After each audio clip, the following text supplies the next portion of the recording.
مضل له ومن يضلل فلا هادي له ونشهد أن لا إله إلا الله وحده لا شريك له ونشهد أن سيدنا وسندنا وحبيبنا وشفينا ورحمتنا ومولانا محمدا عبده ورسوله أما بعد فأعوذ بالله من الشيطان الرجيم بسم الله الرحمن الرحيم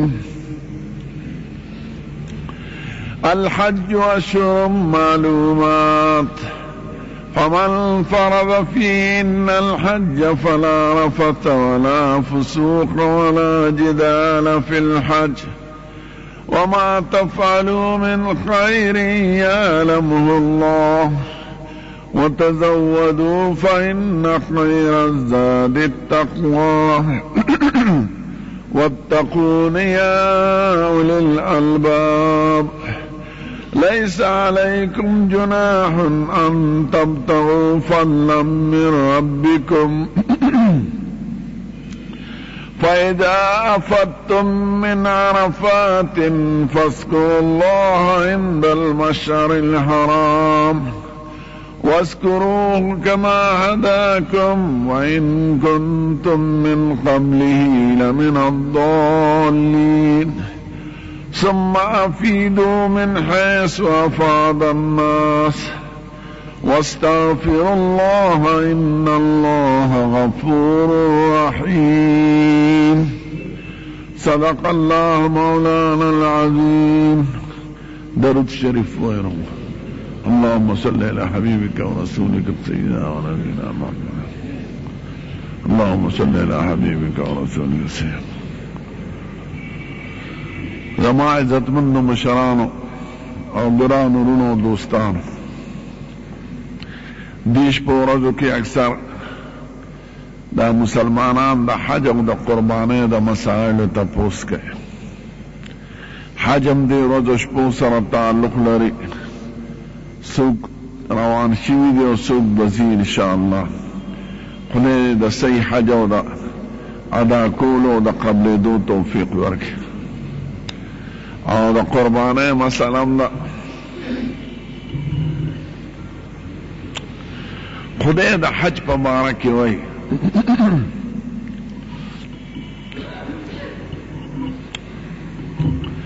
ان اول بیت وضع للناس للذي ببکة مبارکا وهدى للعالمین. اول عبادت خانه چې هغه جوړه شوې ده د خلقو لپاره، مقرر شوې ده د خلقو لپاره، هغه عبادت خانه ده چې په مکه مکرمه کې ده، چې یو مبارک عبادت خانه ده او د ټول جهان د پاره د هدایت یو ذریعہ ده.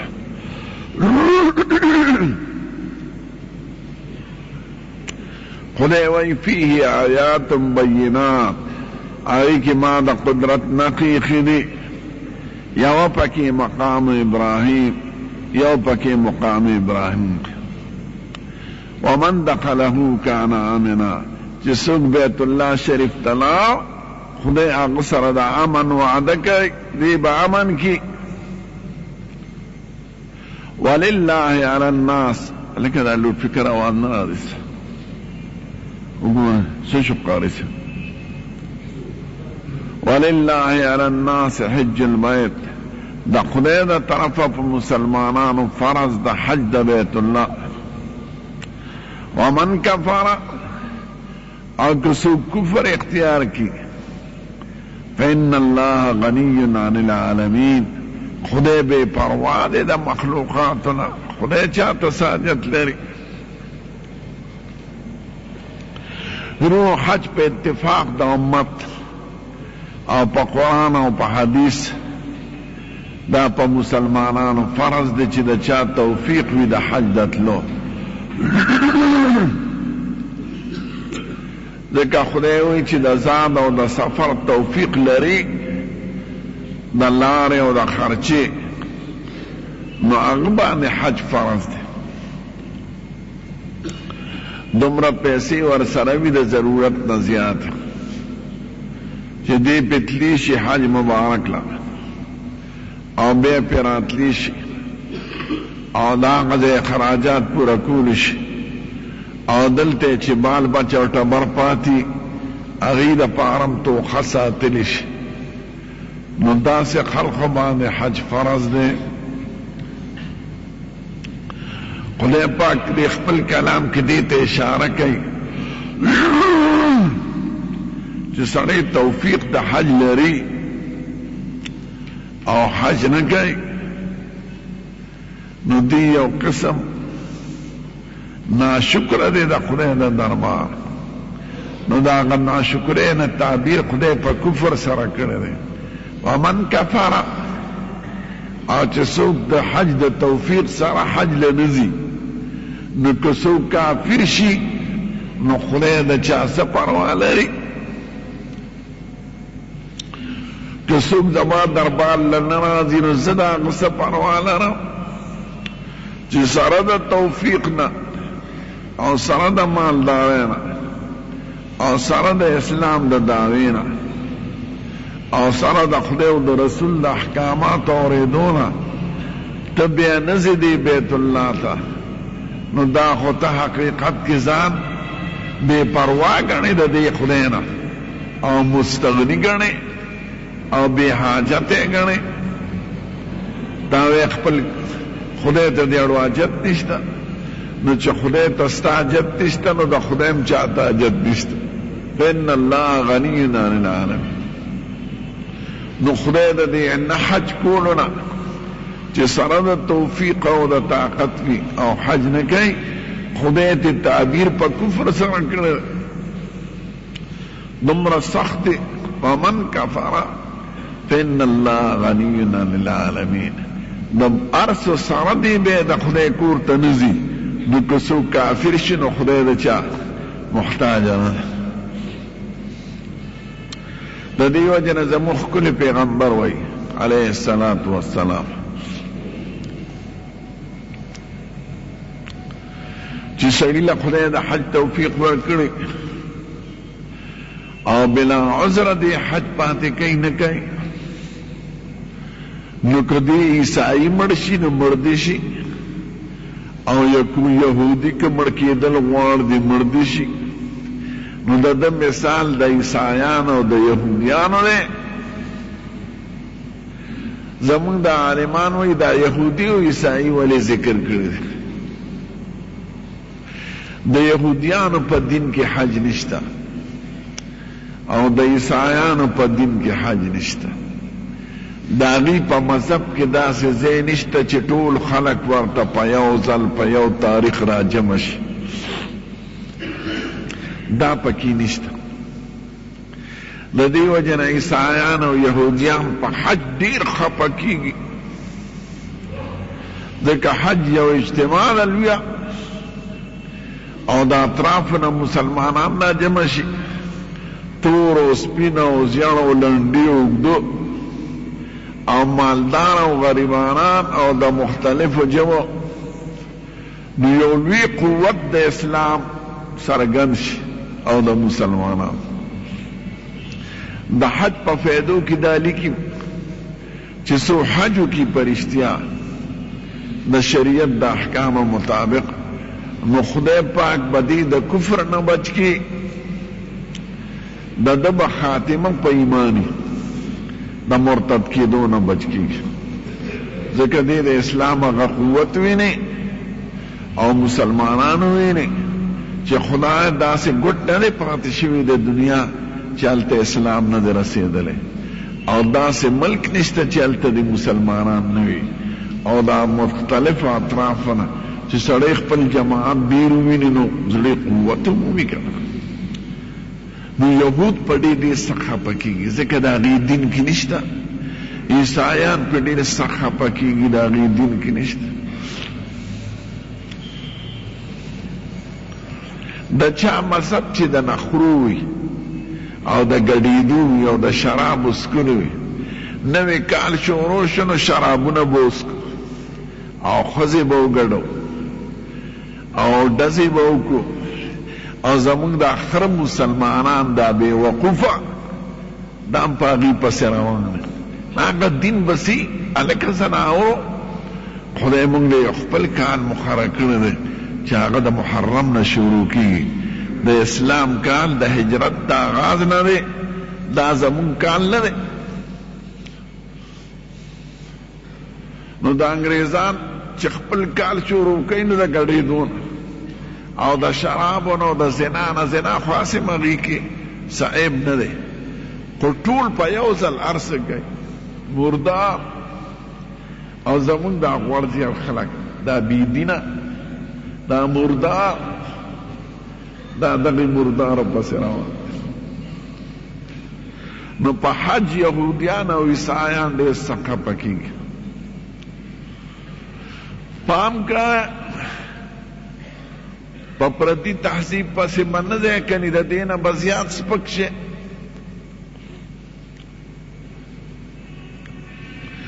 زماغه مسلمان ډیر بدی شي دا ته رښتیا وایي چې د زوی وادي او د لورې وادي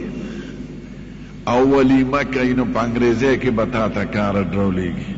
یاره زناور بچیا ستا خپله ژبه نشته، اردو نشته، عربي نشته،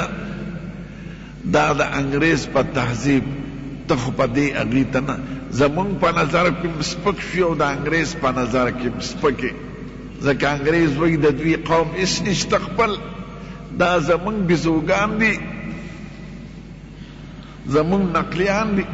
دا حاکمان او وزیران او دا مالدار غورځي. هلکه زناونه ته یو قوم نه مسلمان نه، دې وجې نه خو موږ سپک یو که نه. نو انګریزانو خو دین نشته، د هغې خو هغه د اتوار د ورځې عبادت وي. مثلا نو که مو لیدل ګرجه کې زنانه او سړي او ځان یې غوړ کړي او یو بل سره د پښتنو خبر رسم افغاني مدا کوي او تطبیق هم کوي، دغې پسې خوشحالېږي. او سړي ښځې ګډې وډې لکه سینما، دا عبادت خانه ده که سینما ده. نو چې کوم دین کې عبادت نه هغې کې زنا وي، هغې کې شراب وي، هغې کې مرداري وي، دا خو دین نه دی، دینونه ختم شوي دي. نو یهود او نصوارا قسم دی په دې پوهېږي چې اسلام رښتونی دین دی او یریږي هم د مسلمان نه. خو زمونږ مسلمانان حاکمان په بیه والي، په لالچ کې راولي او په پیسو یې دوکه کې او په دمکیو ویاره، نو دوی د هغې چټاکې ته به یې دړی و. نو خدای وایي ومن کفر فإن الله غنی عن العالمین، څوک چې حج نه کوي کفر اختیار کا، او چې څوک کافر شي خدای ته حاجت نه ځان خدای ته محتاج ګڼي، نو خدای ټول جهان ته پروا نه لري. دا انور د چا دی او دا سپومې د چا ده او دا ستوري د چا دي او دا جهانونه د چا دي؟ هغه لوی ذات چې دا ټول کائناتو مالک دی، هغه ګلبدین او مامدین او شابدین او کرون ملو باجوړ ملو ارباب ته بس حاجت لري. دا څه شی ده؟ د خدای لوی هستي ده. ګورئ حج چې څوک کوي اول خدا ضرور نه چې د خدای دپاره به یې کوي او د شریعت یو حکم پوره کولو دپاره، د دې دپاره به نه کوي چې ما ته خلک حاجي صاحب ووایي، ټیک ده که چا وی وایي به، د دې دپاره به نه کوي چې په حجرو کې ما ته بی بالغ دي، او د دې دپاره به نه کوي چې زه په جرګه کې مشر شم، او د دې دپاره به نه چې دکاندار را سره به یې نرمي کوي چې ته حاجي صاحب. دا څیزونه هېڅ شی نه دی. ریاکاري شریعت نه خوښوي او ریاکار ریا ټول عبادات ختموي.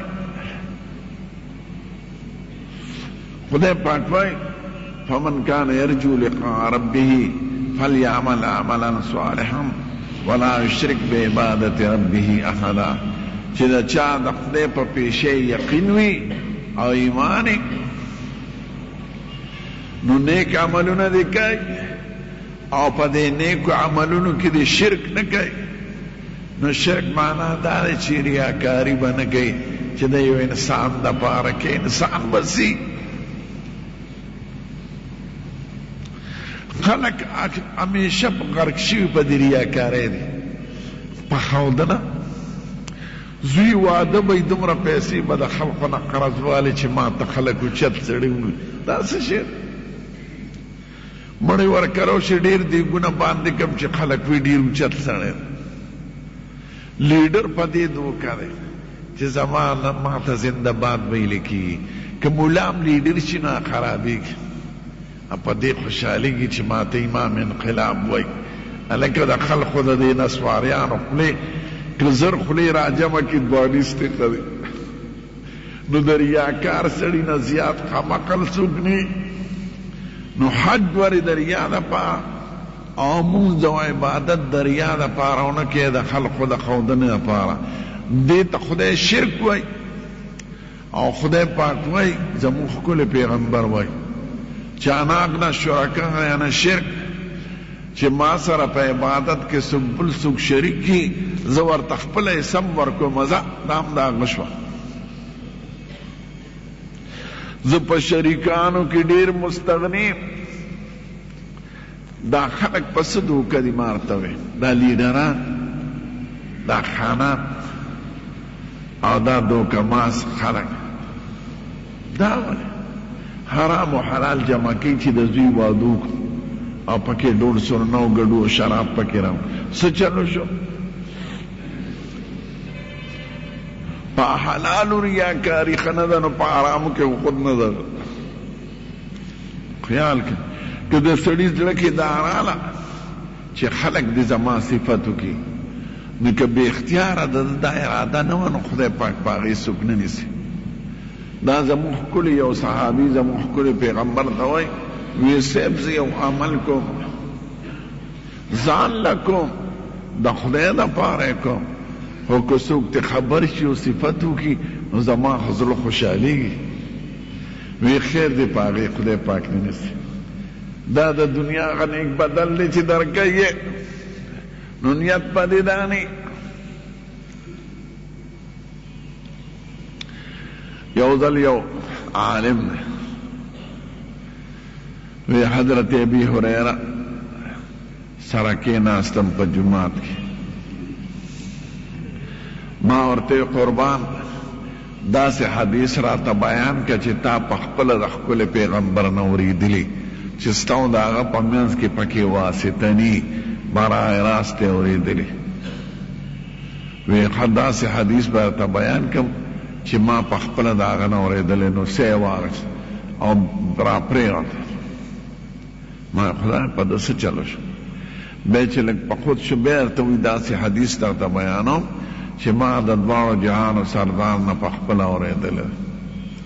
نو چې دی ووایي بس یو سلګۍ واخیسته او را پرېږده په ځمکه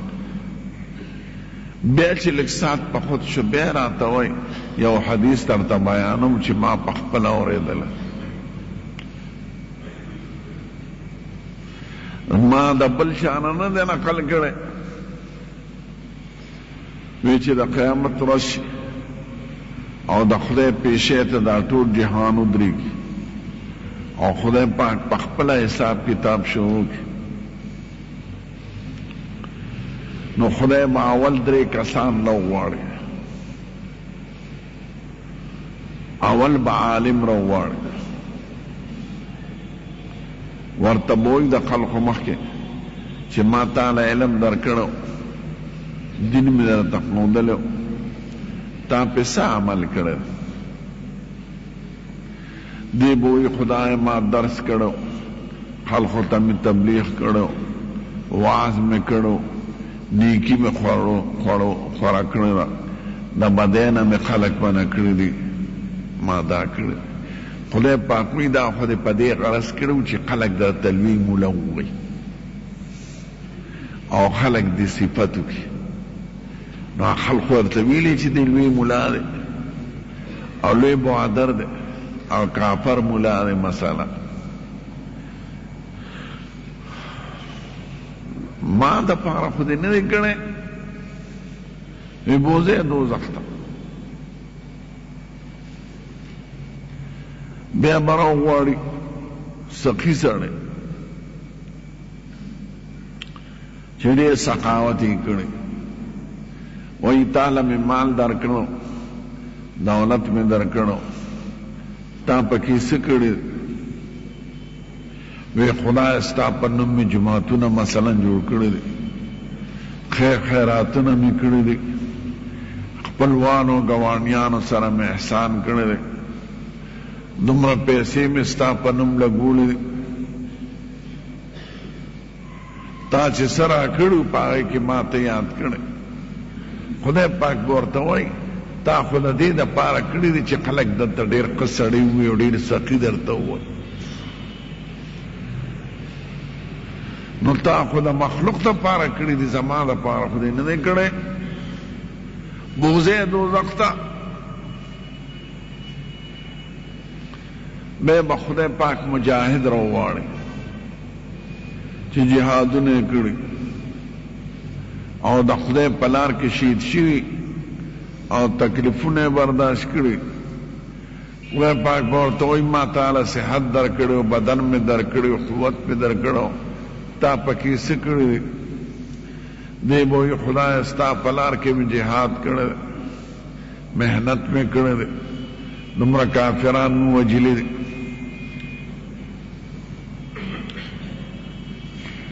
خدای پاک به ورته وایي تا خو دې دپاره کړي چې خلک درته ډېر لوی بهادر ووایي او لوی تورزن درته ووایي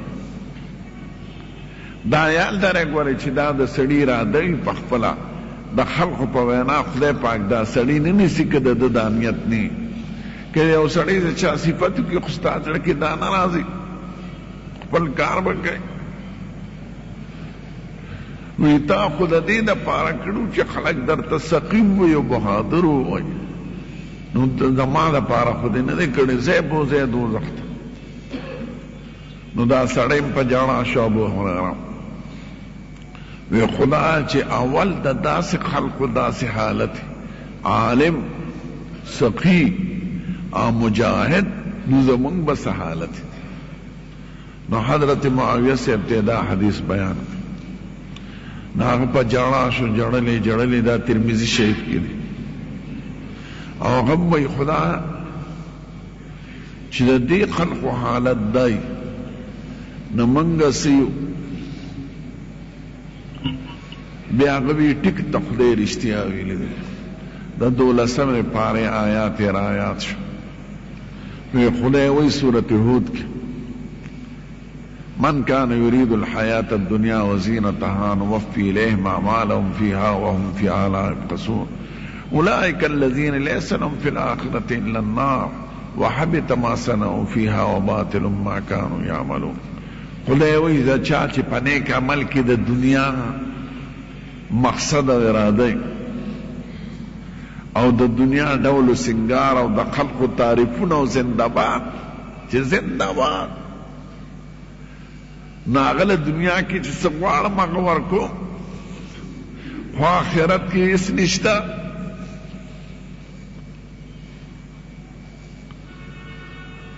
آخرت کې بغیر د اور نه بل څه نشته وی خدای رښتیا ویلي دی دا یاد لرئ که د سړي زړه کې دا د ریاکارۍ مراق خیالم نوم دې رسته توبه وباسي خدای زما د دې نه توبه ده خدای زما په دې زړه کې که دې عمل کې بغیر ستا د رضا او ستا د ښکلي پیغمبر د حکم پوره کولو نه علاوه بل سره اغلي زما د هغې نه توبه ده نو توبې سره خدای پاک بدلی ځکه خدای وایي الا من تاب وآمن وعمل عملا صالحا فاولئک یبدل الله سیئاتهم حسنات وکان الله غفور رحیما چې څوک توبه وباسي خدای پاک ته او رجوع کی چې خدای که دې کې ما نه غلطي شوي په نیت کې یا په عمل کې زما تا ته توبه نو خدای والا غبدیم په نیکۍ بدلی خدای پاک ډېر سخت غیرتي دی نو په شرک ډیر سخت خفه کیږي. هر عمل کې چې د شرک وکړو، شرک دغه ریاکارۍ ته وایي، او شرک دې ته وایي چې د دنیا د یو سړي دپاره یا د دنیا د زنده باد دپاره یا د دنیا د ګیټونو جوړېدو دپاره یا د دنیا د سیرو دپاره یا د خلقو د مد او د صفتونو دپاره یو کار کې د یو عزت. نو حج چې سړی کوي اول به د خدای په نوم کې اخلاص. زمونږ عالمان وایي بعضې خبرې د بعضو بغیر نه قبلېږي. یو سړی استغفار وایي استغفر الله ګناه نه توبه وباسي، خدای پاک ګناه باندې خپېمانه نه نو خدای د هغه استغفار نه قبلوي. یو سړی عبادت کوي خو د خدای دپاره نه د ریا دپاره، هغه عبادت خدای نه قبلوي. یو سړی په څرګند عبادت کوي او په پټه نه کوي نو دا خدای نه قبلوي. خو ته ریاکار کې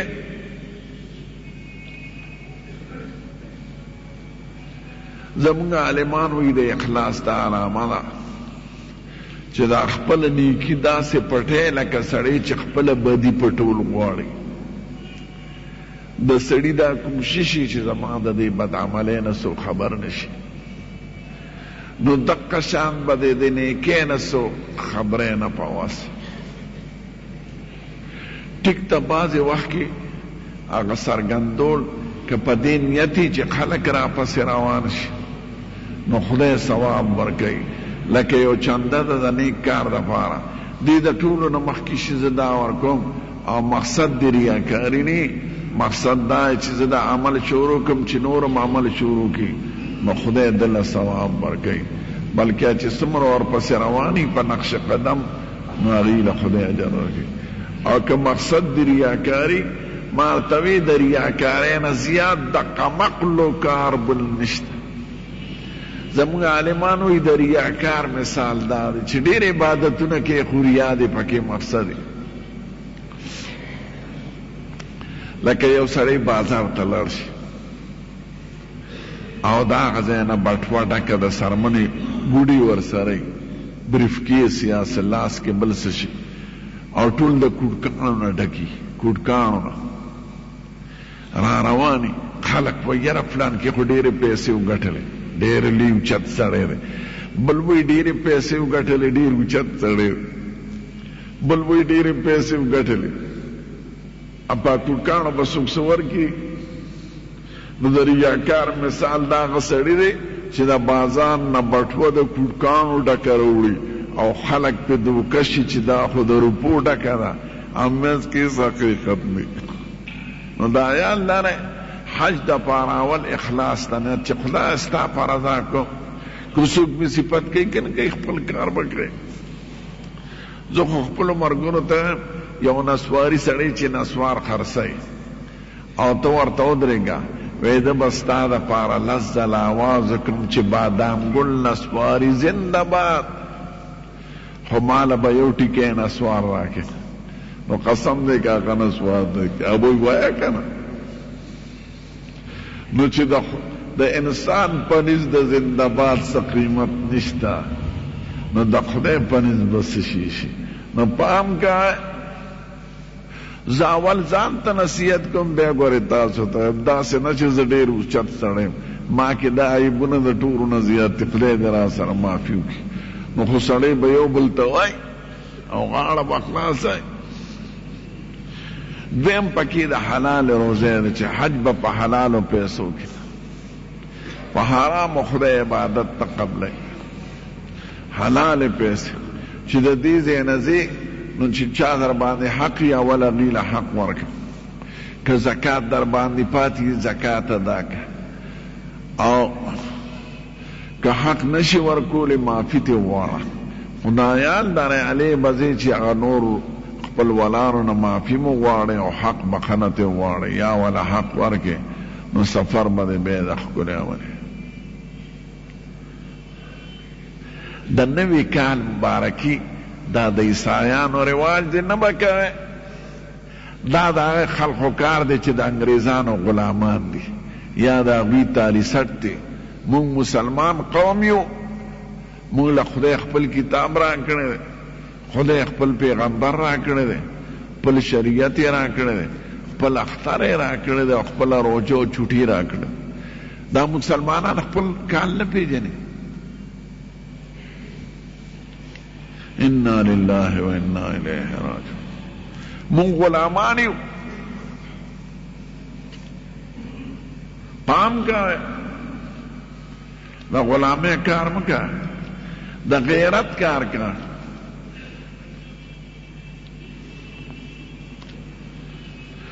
یو صحابه کرامو یو معاهده وه د انګریزانو عیسایانو د روم سره.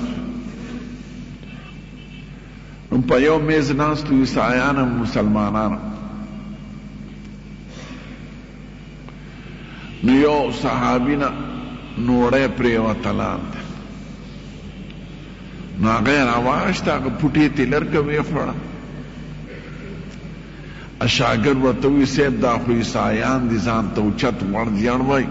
هسې نه چې مونږ پورې وخاندي چې دا هم څه وکړل. هغه ورته یې چپ شه، مونږ د دې ځناورو دپاره خپل دین پرېږدو. دا زمونږ حاکمان ولې ذلیل او خوار دي؟ کوټ پتلون به واچي، دلته به لکۍ ځوړنده کړي. هلکه ستا خپله جامه نشته.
واجپای هغه خپلو جامو کې ګرځي د هندوستان، او ټوپۍ هماغه ټوپۍ د هندوستان یاسه، او ته د انګریز بابا لکۍ دې دلته ځوړنده کړي چې زه ډېر ښایسته ښکارم. نو خود به در پورې خلک خاندي. د دنیا هر قوم په خپله جامه او په خپله تهذیب باندې فخر کوي، او زمونږ حاکمان د انګریز په تهذیب فخر کوي. نو دوی د هغې په نظر کې لکه د بیزوګانو په شان. نو پام کوئ، دا سپک خلک زما نه دي خوښ، دا بدماشان یا د انګریزانو غلامان.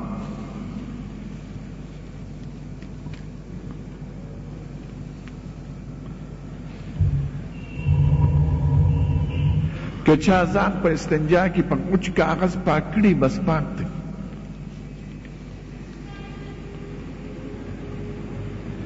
حج کې عرفات او منا کې کوشش کوئ چې هغه لوی جماعت کې مونځ وکړئ. نو که هلته مونځ کوو چې امام څنګه کوي هغه شان کوئ. د دې شیخانو د بانډو ملیانو پسې مه ځئ، دا ځناور دي، یو ورته یو سوی بل. او که ځان له مونځ کوو خو څوارلس ورځې مخکې تللی یې مکې مکرمې ته، نو خپلو خیمو کې پوره مونځ کوئ. دا برته خلک وایي. نو کوشش وي چې هغه لوی جمع سره مونځ کوئ، ځکه څلور واړه مذهبونه حق دي، او په فرعي مسایلو کې ټولو صحابو په یو جمع کوم، اگر چې به د هغې خپلو مسایلو کې اختلاف. نو ځان له چې نو دا خپل مسلک مطابق یې، او چې امام پسې نو امام چې څنګه مونځ کوي هغه شان کوئ. شکونه مه کوئ کنون مولا باجوړ د خپل کار کوي.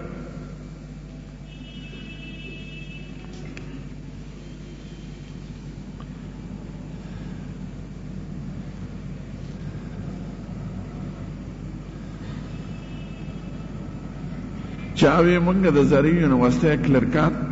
30 روپے ماہوانہ جمع کو او پاغی ارکال یو مرگر عمری لزی نوی باز دوستان مخالفت گئی ٹک تک پارازاو پا خوشملے دا ٹولوی پا زورنا نو خیر دے او کنا یو سڑینا بادل ناخواستا وارے چراکا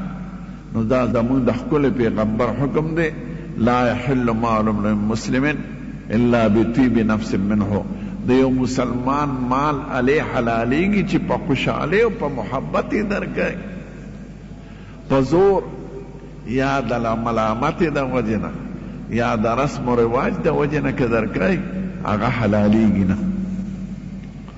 زدی وجنا زمونوی عالمان وی چی چندم دا یو مسلمان دوست نا دا مدرسی و دا جماعت دا پارا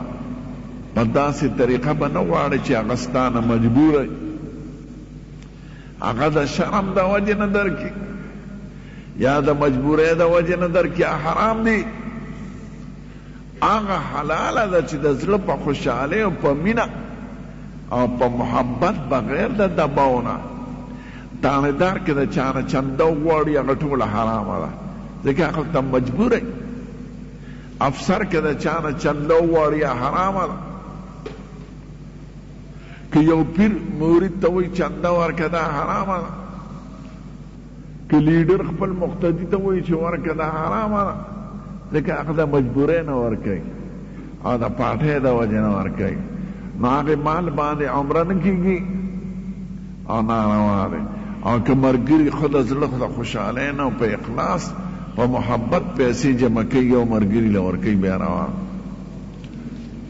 اسلام کی ٹگی نشتا و نزور شتا آنا منافقت شتا دا جہاد پنیت کے سڑے ورزش کی نو ثواب بھی او بالکل خدای بثواب ورکئی او که بغیر دا جہاد دا نیت تم ورزش کئی نو شریعت پاگی کی پابندی نه لگولے ذکر دا بدن دا صحت خیال دیر ضروری دے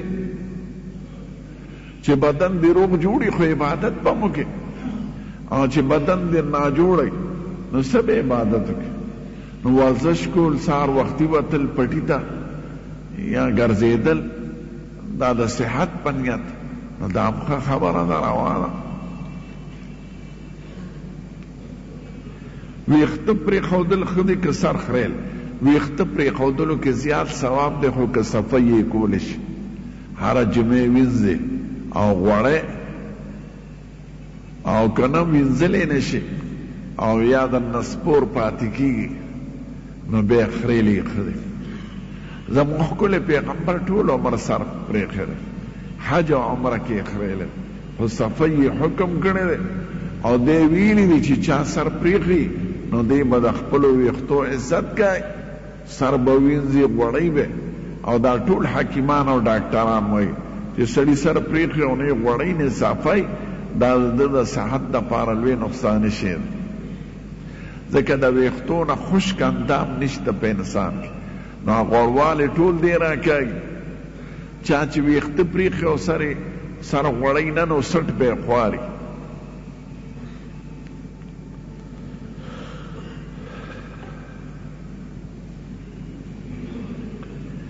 اليوم نختم على أفواههم وتكلمنا أيديهم وتشهد أرجلهم دا وایه چې دی کې دا دامونه به ګوی کوي که نه د قیامت پرس دا ټول به ګوی کوي خلو باندې به وله خدای مهر وایي چپ شه که پخوا ډېر څیزونه خلقو ناشنا ګڼل اوس ناشنا دي دومره شي موبایل نه وباسي د جیب نه خبرې کوي اوس داسې ټیلیفونونه راغله چې ګوته کې به لګېدلې ته به یې څوک اورې بل څوک به یې نه اورې داسې څیزونه راغله چې خبرې به هم وینې اورې او هغه سړی به هم پکې وینې نو خدای پاک چې انسان له دومره طاقت ورکړی نو د خدای طاقت خو د هر چا نه زیات دی دا لاس پې به ګوی کي د قیامت پرس دوی به لاس خپو ته چې ژبې کولو شي ورته وایي کم بختانو قالوا لجنودهم لما شهدتم علینا تاسو په خپله ګوان شئ په مونږ قالوا انطقنا الله الذي انطق كل شيء مونږ لا خدای طاقت راکړه د وینا چې هر چاله طاقت ورکړه دا سوالم دی چې کم ګوان دي چې حقم دي او د مدعلې سره به په سزا کې مبتلا کېږي هغه دا ګوان دي لاس او خپې ګوانم دي او د مدعلې سره به یو ځای ځي دوزخ ته خلاصېږي نه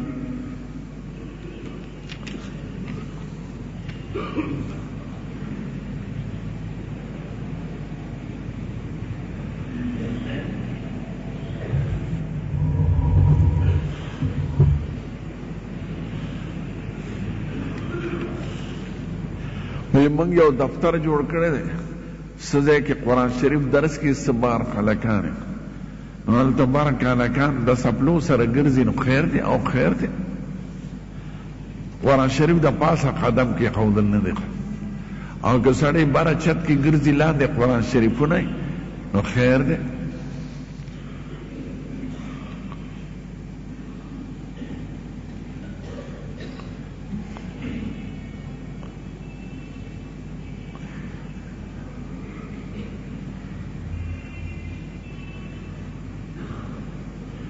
چاوی یو حافظ دی قاری دی په مدرسه کې ماشومانو ته درس کوي او زه هر میاشت پیسې ورکوم او زکات نه ورکوم نو دا کېږي که نه که ستا زامنو ته سبق نه ښیي نورو ته ښیي نو خیر د زکات یې پې کېږي او که ستا زامنو ته سبق ښیي نه بیا پې نه کېږي دا خو ته عوض ورکړې هغه ته موږ وایې وروره ته خو د مسلمانانو بچو ته سبق ښیې زما بچو ته خو نه ښیې ته د عبادت کې مشغول یې زه زکات درکوم ورکوه زکات پکې خو که غریب یې هلې چې مالدار یې نه باندې نو ته مدرس له زکات ورکولی شي چې ستا زامنو ته سبق نه کوي نورو خلقو ته کوي هغه یو عبادت کوي ته هم سره احسان کوي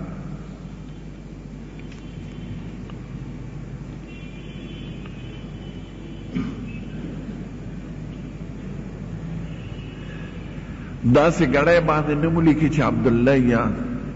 بلی نو دا نوم روا د خدای نوم په داسې څیز باندې مه لیکئ چې غسل خانې ته ځي داسې واړه حروفو کې ولیکئ عبد ولیکئ عین ولیکئ چې د خدای نوم یې غسل خانو ته یې موړه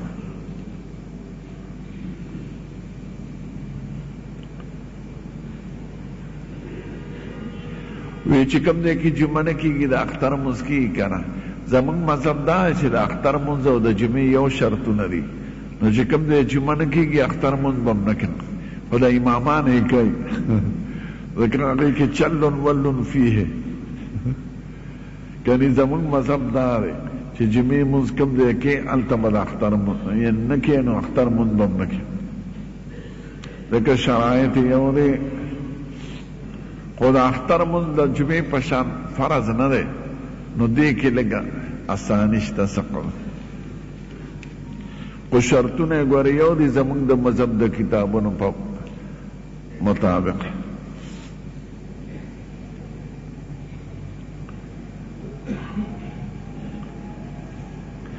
سړي یو رکعت لاندې کو درې ته لاړل دی به دا باقي درې رکعته څنګه کوي د ماښام په شان دی کوي یا د یو رکعت مخکې وکړي قاعده دې وکړي او بیا د بل رکعت ته پاسي هغې کې به پوره قرت وایي بیا د درېم رکعت تش وکړي دواړه طریقې راوالي صاحبین دا وایي چې یو رکعت دې وکړي قاعده دې وکړي بیا دوه دې وکړي او زموږ خپل امام ابو حنیفه وایي چې نه لکه د ماښام په شان دې وکړي دوه دې وکړي بیا د قاعده وکړي او بیا د یو رکعت ځان نه وکړي ځکه چې د ده نه خو په دغې طرز تللی دی او حضور پاک وی چې چانه څنګه مونځ لاړ او مکه شان به کوي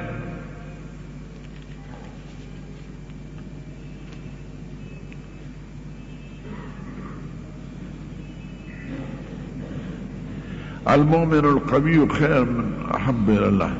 قوی نه ماندا دا چې په خپل عبادت کې نشاط لري، قوت مظاهره کوي، ناراستی نه کوي. کم سړی چې په عبادت کې کمزوري ناراستی کوي،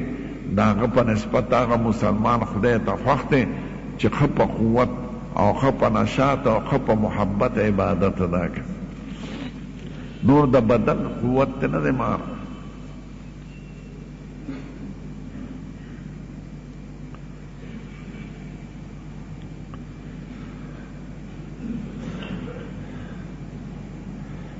چاوی مونږ جامې په واشنګ مشین کې چاچو، هر قسمه جامې پکې پلیته همدغه شانتې راوباسي. نو که پلیتو سره ګډي دوباره کنګال نه کړي، خو پلیتې دي، دوباره کنګالولی چې راوباسي کنګالۍ به په صافو اوبو نالې پاکېږي. بیا ګنده اوبو کې زمونږ ښځې لاسونه وایي نه، چې جامې وینځلې په آخري ځل د واشنګ مشین نه راوباسې، نو یو ځل به یې کنګالوی په پاکو اوبو چې پلیتې اوبه خو ترې لاړې شي. که لوښي مې وینځل په ګنده اوبو په پلیتو، نو بیا به آخري په صافو اوبو کنګالوی.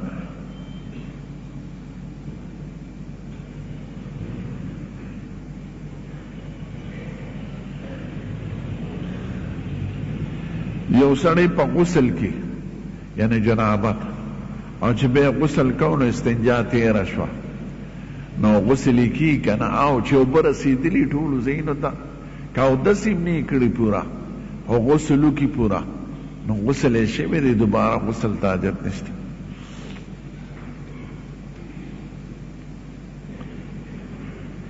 دا صحیح ده چې بیت المقدس کې صلاح الدین ایوبی شکل ښکاري، دا ما په خپله لیدلی دی. ځکه چې کوم ځای کې دا خو داسې ګټو ته سړي ګټې دي، ګټې او ټایلز دي او تورې نښې دي پکې، نو چې نږدې ناست دی نه به ښکاري، چې داسې لږ رستو شي د هغه مخ او جهه دې ځای پورې ښکاري. ما ورځې ورسره تېرې کړې دي او ختم مې هم کړی دی، او ما به د جهان سیاحین لیدل، هغوی به راتلل تصویرونه به یې غشتل.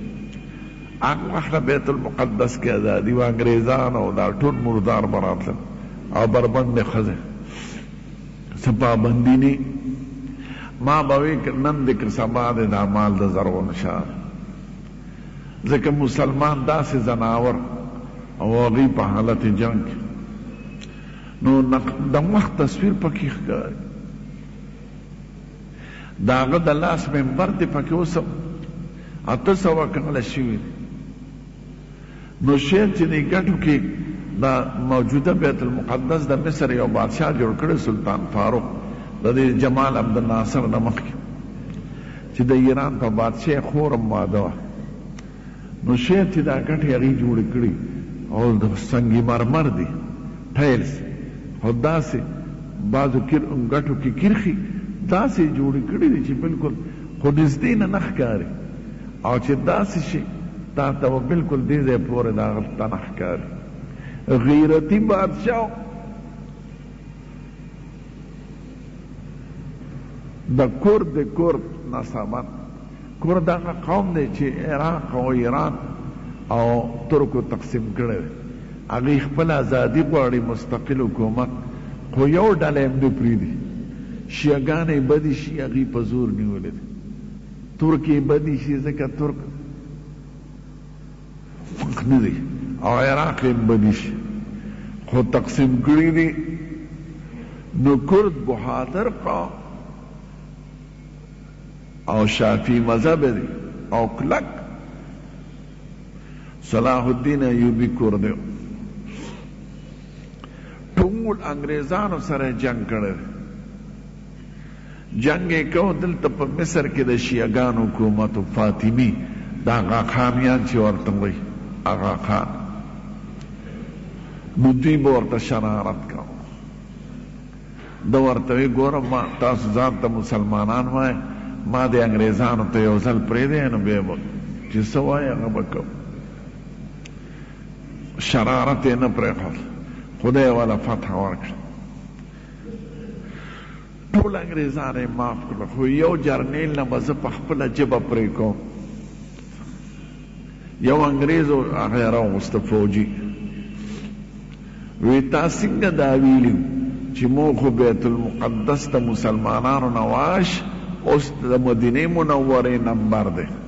تا په کومه خولې د مدینې نوم اخیستی زه دا جبه پرې کوم چې د بل کافر په زړه کې د مدینې نوم را نشي د بې عزت غیرت دغې ته وایي جبه یې ترې پرې کړه نوم یې ټول معاف کړه بیا ودرېږه دې شیعهګانو سره ګوره د هغې حکومت یې ختم کړه جامع ازهر شیعهګانو جوړ کړی دی یو وزیر جوهر د هغه نوم دی او ازهر ورته فاطمة الزهرا ته منصب دی وی دا اروانوم دا مدرسه جماعت چا ورته ویله مو مدرسې او جماعت ته څه ګناه ده بس هغې ختم شو د اهل سنت مذهب به پکې نو د اهل سنت مذهب پکې شروع شو نو دا غاخانیان اوس هم د هغې دا پروګرام دی چې دا واخان چترال ګیلګیت دا موږ دلته خپل سټیټ جوړ کړو نو ګیلګیت کې او واخان دره کې او چترال کې دا غاخانیه ډیر دي دی بالکل خپل امام ته خدای وایي او سرونه ورته ږدي د مونځ او دس ټول اختیار د هغه دی که چاته مونځ معاف کوي که چاته روژه معاف کوي او د خپل ګټې پنځمه حصه خپل امام له ورکوي آغا خان په دنیا کې د ټول جهان نه مالدار ترین سړی تاسو اورېدل حبیب بن کې ټول واغشت په کرونو ډالو نو د جهان مالدار ترین سړی په دې وخت کې په دنیا کې په مسلمانانو کې چې نوم مسلمان دی آغا خان نو هغې دا کوشش دی چلته ځکه خپل کالجونه دي خپل سکولونه دي په کراچۍ کې میډیکل یونیورسټي ده او په کوټه کې لوی هوټل دی او دا خپل خلک راولي هغې ته په مفت په تعلیم کوي نو هغې دا کوشش دی چې موږ په دنیا کې خپل حکومت جوړ او امریکې ورسره وعده کړې ده او زموږ حاکمان غافله دي نو صلاح الدین ایوبي غیرتي سړی خدای دې بل صلاح الدین پیدا کړي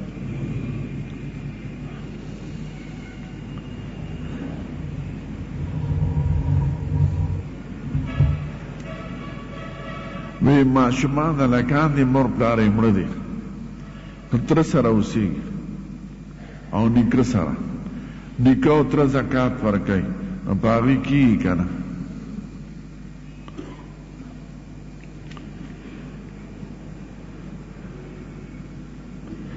او نیکه یې ډېر کمزوری دی نو خپله فدیه ورکوي دا یاد لرئ په خپل اولاد نه کېږي د نیکه زکات او فدیه پې نه کېږي چې چا نه پیدا او څوک در نه پیدا دی په هغې زکات او واجب څیزونه او د تره پې کېږي که عاقل بالغ او که ماشومان یې هم دې ولي وي نو بیا به نه ورکوي او چې عاقل بالغان نو اول حق د وريرونو د خوریونو د خویندو د رونو دی زکات به اول دوی له ورکوي او خپلو له چې سړی زکات ورکړي خدای دو ثواب ورکوي یو د زکات یو د صله رحمه چې خپل خاندان کې د غریبي بل چاله به نه ورکوي چې څو پورې غریب دغه تانې کړي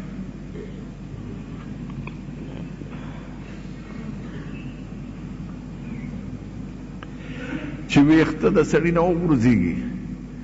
د هغې دا حکم نه دی خیر دی که په هر ځای کې لاړ شي خو ښه دا ده چې سړی سر وخورئ او نوکونه والي نو چرته خاوره کې دی پاک ځای کې دی وغورځئ په وسطې ګنده ځای کې نه غورځئ ځکه دا د انسان د بدن حصه ده او انسان قابل عزت او احترام شی دی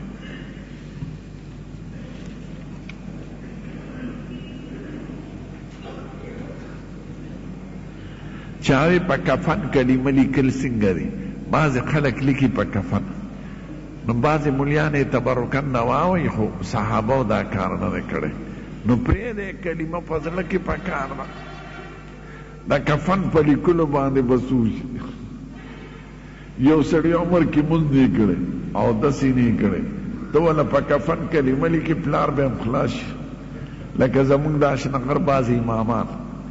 دا خانان اسقاط راوړي ګوړه او دغه نو دوی وایي دی د زکاتونو شوه دی د حج شوه دی د روجو شوه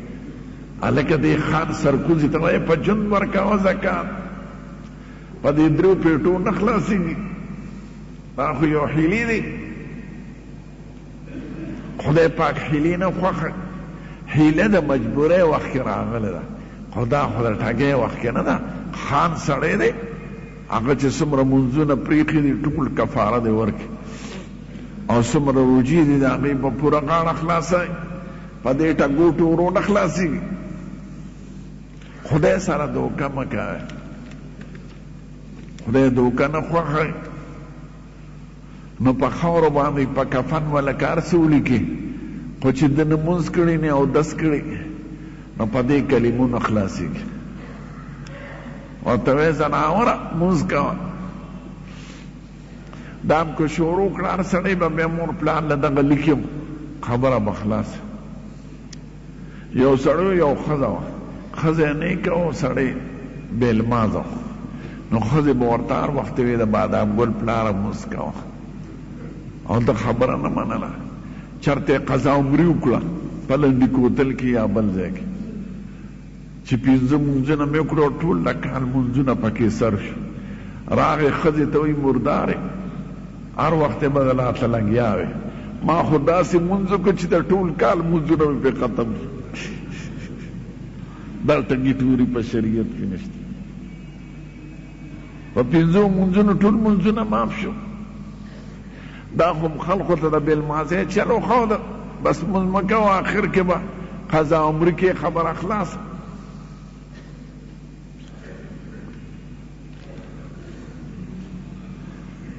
قطب او ابدال په کائناتو کې تصرف کوي نه تصرف صرف د خدای دی من یدبر الامر څوک نظام چلی هغه خدای چلی دا د دې جاهلانو پیرانو خبرې دي ښه خدای خپله نظام چلی هغې دپاره چې کومې ملایکې مقرر یې هغه دي دا نه انسان ته دا نه دی حواله بندگان دي خدایان نه دي نو تصرف اختیار صرف د خدای دی او فلان کې قطب پکې د حکومت الهي لوی افسري چاته صوبه والا ده او چاته ملک والا ده دا دروغ خبرې دي ښه ته یو نیک سړي له لار شه ورته وایې دعا راته وکړه د مرګ نه پس څوک چاته خیر و شر نشي رسولی او په ژوند کې دعا کولی شي بس خیر و شر مالک په ژوند کې او په مرګ کې دواړه خدای پاک دی خو په ژوند کې چاله ورشي صاحب دعا راته وکړه دا ښه خبره او دا د عقیدې چې د مرګ نه پس به ماله زوی راکړي ماله بلور راکړي دا شرک دی خدای پاک هر څه کوي بعد جاهلان د پنجاب کې دا ډیر دي او هغه خرافات زموږ ملک ته هم راځي د قبرونو کې ناست دي چرسیان مرسیان نو چرته مونځ هم نه کوي خو چې مونځ وکړي نو یولس کرته به دا وایي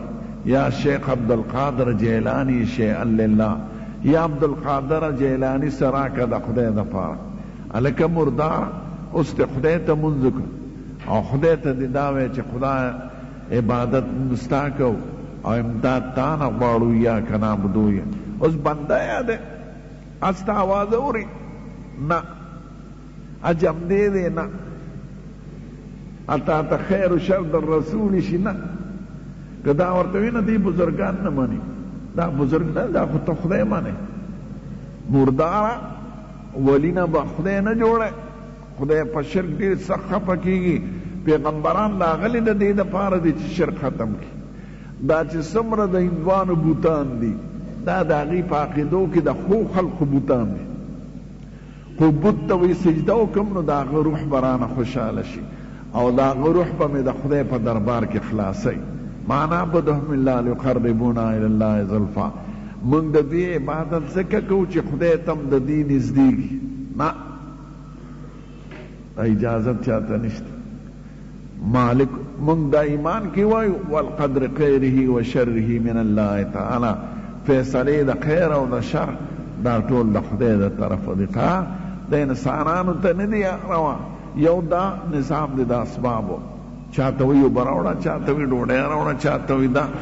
دا جدا کار دی د دې نظام نه پس بیا د انسان د چا په خیر او شر کې اختیار نشته.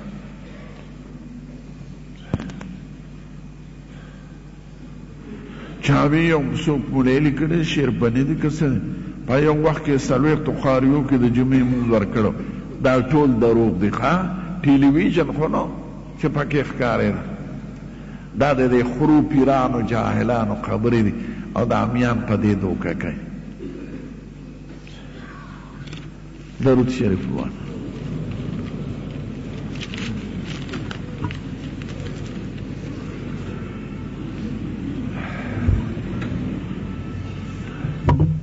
الحمدلله رب العالمین. خدای موږ د فتنو نه محفوظ کړي، د کافرانو یهودیانو عیسایانو د فتنو نه. خدای هغوی په خپل کور کې په غم مبتلا کړي او مسلمانان د هغوی د شر نه محفوظ کړي. خدای دې مسلمانانو حاکمانو کې عقل پیدا کړي، دوی کې دین پیدا کړي او دوی ته په خپل تهذیب شریعت په جند او په جامه او په ژبه غیرت نصیب کړي. د انګریزانو د نقالیتوب او د بیزتوب نه وساتي برحمتک یا ارحم. زار د دلبر د مینې پته شکتلو مې په زړه وشو اثر د مینې. زار د دلبر د مینې زار د دلبر د مینې پته شکتلو مې په زړه وشو اثر د مینې. زار د دلبر د مینې خیسته خوبان د جهان دی غلامان می د یار صفت د حسن کوي هوري غلمان می د یار. خیسته خوبان د جهان دی غلامان می د یار صفت د حسن کوي هوري غلمان می د یار. صفت د حسن کوي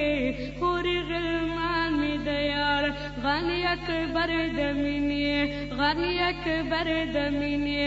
بل پیدا کړی داسې نه دی یو بشر د مینې. زار د دلبر د مینې زار د دلبر د مینې په تش کتلو مې په زړه وشو اثر د مینې. زار د دلبر د مینې زار د دلبر د مینې دی پی اجل ګلونه ټول د دنیا د چمن. زار شاد شونډو د یار اصلي عقیق د یمن. دی پی اجل ګلونه ټول د دنیا د چمن. زار شاد شونډو د یار اصلي عقیق د یمن.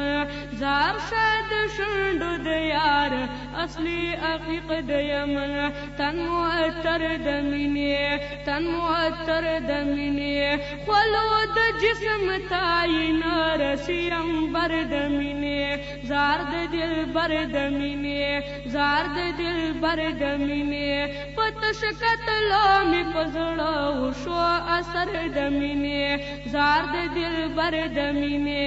زار د دلبر د مینې یار مې دې ګل په مثال ورته یو ګل نه رسي قربان د داسې زلفو ورته سنبل نه رسي. یار مې دې ګل په مثال ورته یو ګل نه رسي قربان د داسې زلفو ورته سنبل نه رسي. قربان د داسې زلفو ورته سنبل نه رسي. ګلې صد بر د مینې ګلې صد بر د مینې په ډېر ادبي سلامي کړي هر سحر د مینې. زار د دلبر د مینې زار د دلبر د مینې په تش کتلو مې په زړه وشو اثر د مینې. زار د دلبر د مینې زار د دلبر د مینې زار د دلدار د مخه کلی مخونه تمام زکای روح نه کوي تواب مخونه مدام. زار د دلدار د مخه